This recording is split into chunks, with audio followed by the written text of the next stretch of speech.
दोस्तों नमस्कार, मैं अम्बेश पंत आप सबका स्वागत करता हूं। मैं कोटद्वार विधानसभा क्षेत्र में हूं और मेरे साथ में भाजपा के नवनिर्वाचित जिलाध्यक्ष कोटद्वार के वीरेंद्र रावत जी हैं। सबसे पहले मैं आपका स्वागत करता हूं सर। आपको बहुत बहुत बधाई। जिलाध्यक्ष बनने के बाद पहली बार मेरी मुलाकात आपसे हो रही है। व्यस्ततम कार्यक्रम आपका भी था, आज समय मिला। पहले तो आपका बहुत बहुत धन्यवाद कि आपने समय दिया। अब आप जिलाध्यक्ष बन चुके हैं, 3 विधानसभा क्षेत्र आपके पास हैं, कोटद्वार, यमकेश्वर और लहसुन।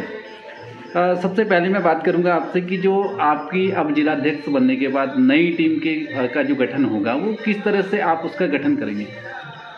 सर्वप्रथम तो पंजी मैं बहुत धन्यवाद करना चाहता हूं आपके चैनल के माध्यम से आप लगातार जन सरोकारों को राजनीतिक रूप तक पहुंचाते हैं, सरकार तक पहुंचाते हैं और उसका समाधान भी करवाते हैं। धन्यवाद करना चाहूँगा कि जिलाध्यक्ष बनने के बाद आपके साथ पहली बार बैठना हो रहा है।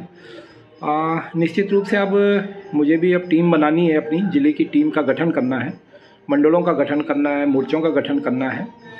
तो प्रदेश के द्वारा एक नियत समय हमें दिया गया है कि इस समय में हम लोगों को लगभग 5 तारीख तक हमें अपने गठन तय कर देना है, ज़िले का गठन करना है। अपनी जो ज़िले की हमारी टीम होती है, फिर उसके बाद मंडलों का करेंगे, मोर्चों का करेंगे और लगभग ये 5-7-10 दिन के अंदर हम पूरी अपनी जो रूपरेखा है अपने गठन की वो पूरी कर लेंगे जी।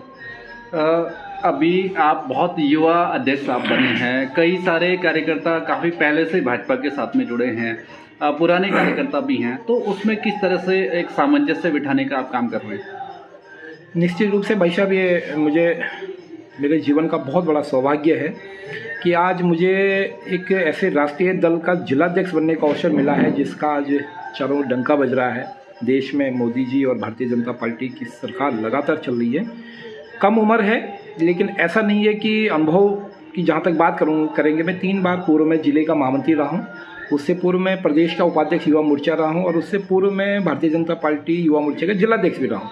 तो लगातार 2007 से मैं विभिन्न दायित्वों में रहा। हाँ, ये बात निश्चित रूप से मुझसे पुराने कार्यकर्ता भी हैं, मुझसे सीनियर कार्यकर्ता भी हैं, कई लोग दावेदारी भी कर रहे थे, लेकिन मेरे लिए बहुत अच्छा है कि उम्र कम है और सीनियर लोग ज़्यादा हैं, तो उनके मार्गदर्शन में और युवाओं को साथ लेकर के काम करूँगा। बहुत उत्साह के साथ काम होगा, सबको साथ लेकर के काम करने वाला हूँ जी। एक चीज़ और मैं जानना चाहूँगा, तमाम कार्यकर्ता बीजेपी के साथ जुड़े हैं, महिला मोर्चा के साथ में जुड़े हैं, युवा की टीम है, आपने 10 से 15 दिन में गठन करना है, तो किस तरह से उसमें भी जो पद को चयन को लेकर के भी सामंजस्य आप बिठाएंगे। निश्चित रूप से बहुत बड़ा संघर्ष रहता है, बहुत बड़ा दल है, आज तो चारों ओर जय जयकार हो रही है, तो स्वाभाविक है कार्यकर्ता के मन में रहता है कि कहीं पे दायित्व मिले, सम्मान मिले। लेकिन पंजी मैं अभी जब से मैं बना हूँ, मैं लगातार अपने ज़िले के जितने मेरे मंडल हैं मैं लगभग सब पूरे कर चुका हूँ, भ्रमण कर चुका हूँ। भ्रमण करने का मकसद ये था कि सबसे पहले मैं उन कार्यकर्ताओं से परिचित हो जाऊं, चूँकि परिचय पुराना भी है, लेकिन जिलाध्यक्ष बनने के बाद पहली बार मैं उन कार्यकर्ताओं के साथ रूबरू हो रहा हूँ।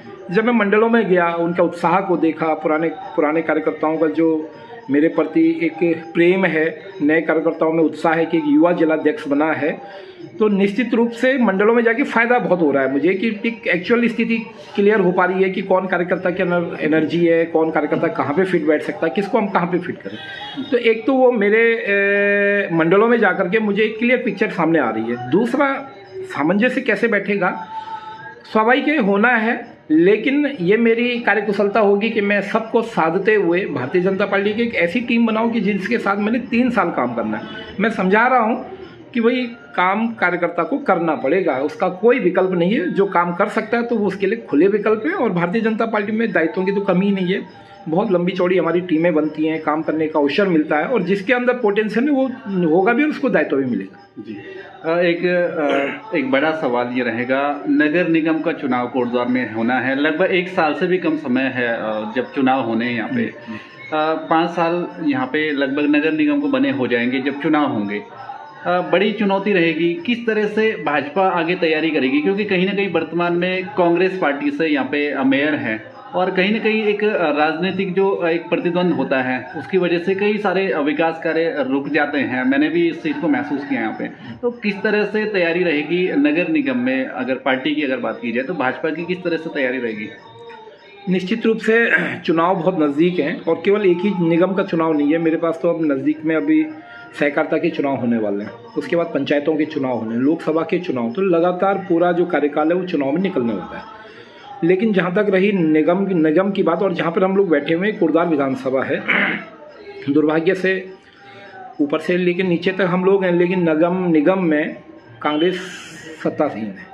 और पिछले विकास में अगर सबसे बड़ा रोड़ा अगर आया है, जो अब आज हमको बहुत महसूस हो रहा है कोटद्वार की जनमानस को, तो निगम में हमारी सरकार न होने के कारण विपक्षी पार्टी का अध्यक्ष होने के नाते, चेयरमैन होने के नाते लगातार नेगेटिविटी पूरे विधानसभा में, पूरे निगम में फैली हुई है। एक भी काम होने के लिए तैयार नहीं है। कारण क्या है कि मन खराब है दूसरे पार्टी का, वो चाहती नहीं है कि विकास हो। विकास होगा तो उनको ऐसा लगता है कि कहीं ना कहीं विधायक की या हमारे पार्टी की या हमारी सरकार की वाई होने वाली है, जिसके कारण वो विनाश कर रहे हैं।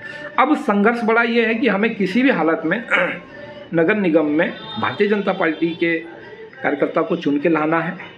जब वैचारिक व्यक्ति अगर आता है और सरकार भी तन्मय बना के चलेंगे हम लोग, तो निश्चित रूप से विकास होना तभी संभव है। तो इसके लिए हम लोग लगे हैं पूरी ताकत से। मतलब मैं ये मान के चलूँ कि कोटद्वार की अगर विकास की रफ्तार होगी तो आने वाले नगर निगम के चुनाव के बाद में वो रफ्तार पकड़ेगी। हाँ, कह सकते हैं, बिल्कुल कह सकते हैं, क्योंकि हम लोग इसको महसूस कर रहे हैं कि जो भी भारतीय जनता पार्टी की सरकारें ऊपर से चीज़ों को लेके आ रही हैं, लेकिन वो नीचे धराशायी हो जा रही हैं। और इसका विकल्प यही है कि सरकार हम चुन के लाएं, अपनी सरकार हम लोग निगम में लाने वाले। और बहुत अच्छा माहौल है।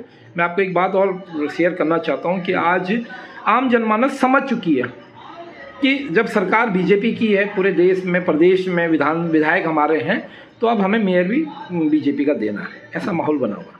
चलिए, बहुत बहुत धन्यवाद। तो ये मेरे साथ में युवा जिलाध्यक्ष थे वीरेंद्र रावत जी, जिन्होंने समय दिया, बातचीत की मेरे से। तमाम सवाल थे जिनका उन्होंने बड़े सही तरह से उत्तर दिया।